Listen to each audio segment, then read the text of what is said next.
Um, if you would turn to Jeremiah 24, we'll try to get back on track.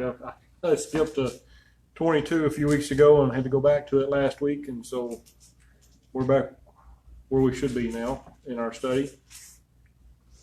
And I guess while I'm thinking about it, for the ones watching the live or the recording, I apologize. I was supposed to announce on our Facebook page this week that we were going to try to start earlier with our preaching service. Our prayer list has gotten fairly long, and we try to go over it in detail on Wednesday evenings. We've been doing that before the preaching, and it's putting the preaching further and further back. And so we thought we'll do the preaching first, and then the prayer list afterwards. And so this is our first time to do it this early, so I'll make that announcement tomorrow morning when I get on, and we'll. She's having trouble with the other camera now. Okay. All right, so let's move on with our study. It's a short chapter. There's a little bit to talk about here, not a whole lot. It's kind of self-explanatory. The Lord pretty well explains what He's talking about as far as this sign of the good and evil figs that He talks about with Jeremiah.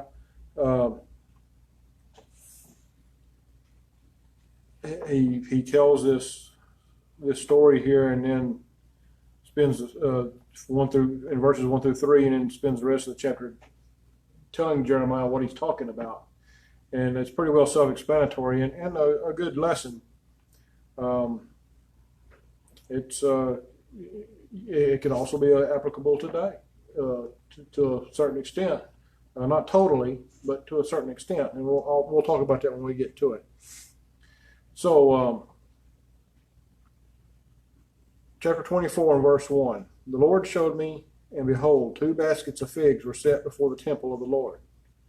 After that, Nebuchadrezzar, king of Babylon, had carried away captive Jeconiah, the son of Jehoiakim, king of Judah, and the princes of Judah with the carpenters and smiths from Jerusalem, and had brought them to Babylon. Now, one of the things here I want to point out is, remember we talked a little bit about the king last time, but when Nebuchadrezzar took over Jerusalem, when the siege was over and they came in to the city and took over, and he took captive the royalty of Judah, and many of them were they were all taken captive, but many of them were taken back to Babylon itself, and some of that family lived many years there. Some were killed because of who they were. In this case, he takes one of the king's sons back with him. But also notice he says the princes of Judah, and the princes are just they're men, young men in most cases, who were members of the royal family, who some may have been over other cities that are close to Jerusalem. If you think of how the best example I know of, I think most of us can relate to, is the royalty in Europe. And you think about especially England, because they still have theirs to some extent. Members of the royal family were given the title of prince, which is usually the king's sons, kind of kings or queen, whoever's in power, their sons or grandsons, and they're given certain properties or certain cities, in some cases, certain regions of the country to rule over. You see that in England today, with specifically in the news recently. You've seen the Queen's family, her sons and grandsons are still referred to as princes. Now, one of them just revoked his own how you say it, but his part in the royal family when he married a woman from the U.S. and they were a problem for the family, I guess you could say. And so he was asked to step down from his duties as royalty. And that happens from time to time. It doesn't happen that often, but it does happen. And has happened through history. Now here, also notice in the last part of verse 1, he says, with the carpenters and smiths from Jerusalem. Why? Why the carpenters and the smiths? Jerusalem was known to have the very best carpenters and smiths, and that's metal smiths he's talking about, metal workers, workers in fine arts of metal. Remember, now this would have been a long time before this, just several generations back. Actually, you go back to David and Solomon's day, and those carpenters and smiths were helping build the temple and the king's palaces. They were very good at their art, at their work. And so the king of Babylon recognized this and had these men taken captive and sent back to Babylon to build things for him. So, and these men, I take it as, since he's naming them with the king and the king's family here, I take it these men were probably working for the king himself. These were not just your everyday carpenters. These were men who were in the employ of the king of Judah, and were there to, they had these men who their whole job in life was to take care of the upkeep of the temple and of the palaces, the king's palaces, and whatever else he had for them to do. They were the elite of their group, of their trade. Verse 2, one basket had, and he's going back to these two baskets of figs. And let me back up there. The two baskets of figs, it says, were set before the temple of the Lord. At the time that Nebuchadnezzar came into Babylon, or came into Jerusalem, a basket of figs was probably a pretty rare thing. Because remember, everything had been destroyed, and what hadn't been destroyed had been carried off by the invading army. The people in Jerusalem itself had gone through a famine. They had been doing without food because of the siege. In many cases, and I don't know the exact case here, but in many cases, baskets of food would be set before the temple for the poor in their day. These weren't things, these were set aside there sometimes for the poor people, the ones who couldn't buy food. I can't imagine living off of just figs. I guess if that's all you had, you would. But anyway, whether that was what these were there for, or if there was another reason, I don't know. Sometimes people left baskets of food at the temple door or the temple gates for the priest too. Sometimes that was their tithe. So depends on what it was for. It doesn't really tell us here. But in verse 2, he says, one basket had very good figs, even like the figs that are first ripe. And the other basket had very naughty figs, which could not be eaten. They were so bad. I don't know a whole lot about figs. My grandmother had a fig tree. It didn't do much, so I don't know much about them. I do know, as a matter of fact, unless they're in fig Newtons, I really don't care for them. That's the only way I can remember eating them that I like them. But figs, like any other fruit, when it's first ripe is when it's sweetest. It's when it's best. And that's with any fruit: apples, grapes, oranges, whatever. When it's at its first ripe, that's when it's the sweetest. But he says the other basket had very naughty figs. In other words, they were bad. They were probably on the verge of being rotten, if they weren't already. He says, which could not be eaten. And most fruit, when it goes bad, if you eat it, you're going to get sick. That's what happens. He says they could not be eaten, they were so bad. Then said the Lord unto me, what seest thou, Jeremiah? And I said, figs, the good figs, very good, and the evil, very evil. That cannot be eaten, they are so evil. Again, the word of the Lord came unto me, saying, thus saith the Lord, the God of Israel, like these good figs, so will I acknowledge them that are carried away captive of Judah, whom I have sent out of this place into the land of the Chaldeans for their good. For I will set my eyes upon them for good, and I will bring them again to this land, and I will build them and not pull them down, and I will plant them and not pluck them up. And I will give them a heart to know me, that I am the Lord, and they shall be my people, and I will be their God, for they shall return unto me with their whole heart. God's telling of the people who are going to come back after the captivity is over with. Remember, they go through a cleansing period, if you will, during that time, during their captivity. 70 years that they go through, and God purges out the ones. There's the majority of the adults, or maybe all of the adults, die during that time of old age, if nothing else. Remember, they're there for 70 years. So it's only the very young who are still alive, and those who were born there in Babylon that will be coming back. But God says back in verse 5,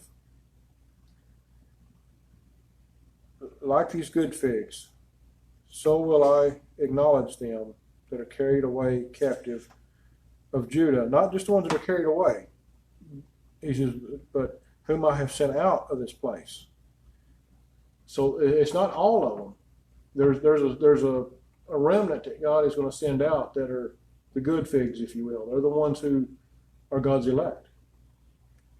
And we'll look at the bad one, the evil figs, here in a moment. But the good figs, the ones that God has chosen that are going to come back. And you notice he says in verse 7, and I will give them a heart to know me, that I am the Lord.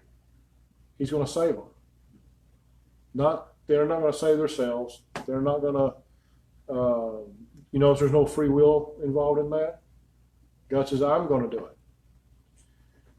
And they shall be my people, and I will be their God.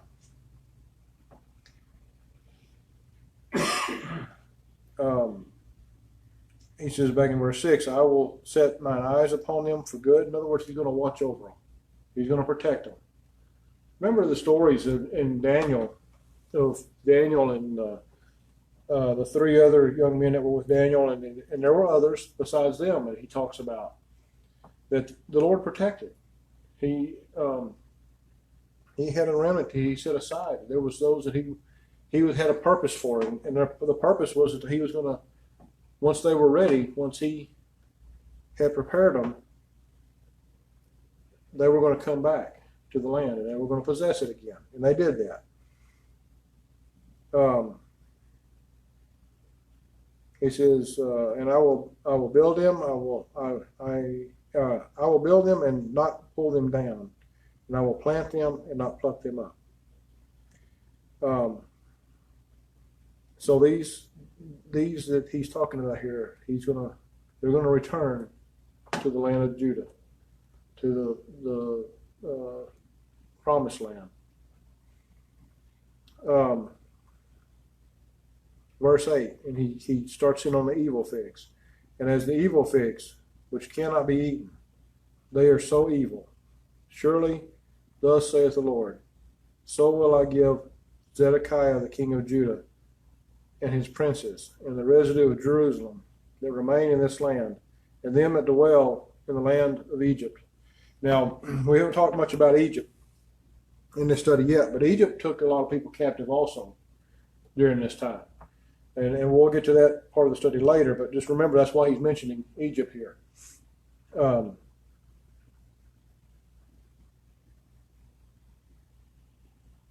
He mentions the king, his princes, and the residue of Jerusalem that remain in this land. There was going to be those who were going to stay behind in Jerusalem. And we'll get into that study a little bit more as we get into this deeper, but there were those who didn't get carried off, and they suffered greatly. They suffered worse in Jerusalem than they did in Babylon because there was no food. The army that was left there by the Babylonians didn't treat them well. They were open to because the walls of Jerusalem had been destroyed. They were open to anybody that wanted to come in and attack, and they suffered for it greatly. Verse 9, and I will deliver them to be removed into all the kingdoms of the earth for their hurt, to be a reproach and a proverb, a taunt and a curse in all places whither I shall drive them. And I will send the sword and the famine and the pestilence among them till they be consumed from off the land that I gave unto them and to their fathers. Remember, I told you that the walls of Jerusalem were destroyed during the siege, and after that, the Babylonians just basically destroyed the majority of the city, the walls of the city. They, by doing so, like I said, they opened Jerusalem up to anybody that wanted to come in, and it happened. Their neighbors, all the nations around them, just flooded in, and anybody that was left, some were taken captive, some were tortured and killed there on the spot. He mentions here in verse 9, he says, I will deliver them to be removed into all the kingdoms of the earth for their hurt, to be a reproach and a proverb. Remember, we've talked about and we studied the different places that the people on the day of Pentecost were from. Those people were part of the ones who were scattered. Not, either during this time, Jeremiah, what Jeremiah's writing about, or at different times. Anyway, there was different times throughout Israel's history where the people were scattered throughout the known world at that time. And this is a big one here. These people were taken captive by people from other nations and carried away into captivity and made slaves and servants. And he says it's for their hurt and they're going to be a reproach and a proverb, a taunt and a curse in all places whither I shall drive them. And that was true of the Jews that were scattered, whether it was whether they went into slavery or whether they just carried them off into another land into captivity. They were a scourge in the earth in that day, and were for many generations thereafter. You look at what happened 70 plus years ago, right about the time Israel was, Jews were coming back into the nation of Israel, the land of Israel, and reforming the country there. And you see, they came from all parts of the world, from all over the world. They still do.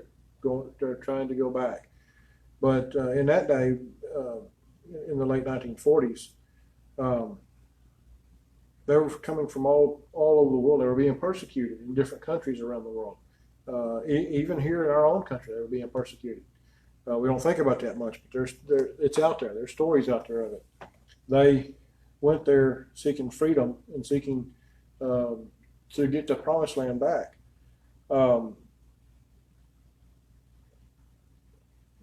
They were a reproach and he says a reproach and a proverb and a taunt and a curse in all places. They were that even up until recent times, and in some places still are.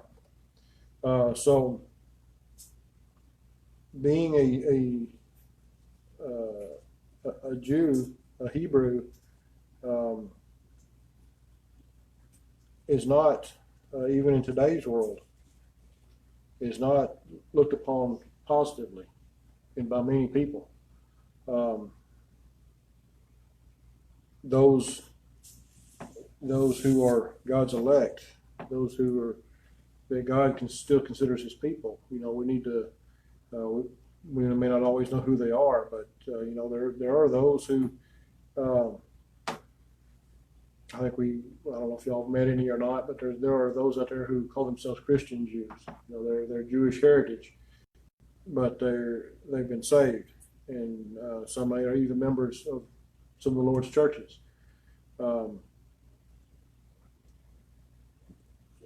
They'll tell you that just because they have a Jewish name, or maybe they have the look about them, their physical features would indicate that they're Jewish.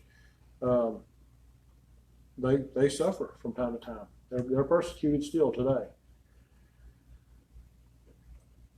Now, we're going to end there. Next time in chapter 25, we're going to look more into Judah's captivity. Very hard times are coming on the people. And it wasn't easy in the beginning of the captivity. As they settled in and began to get to some kind of normalcy in Babylon, things calmed down some for them. But remember, the reason they were there was because they didn't follow the Lord, because they forsook true worship. They were worshiping after false gods and had turned their back on God. And it was God's chastisement on them. This captivity was His chastisement upon them. And some would live through it. Some would, as He told us tonight in chapter 24, there were going to be some who were going to go back to the land and possess it again. So stay with us during this study.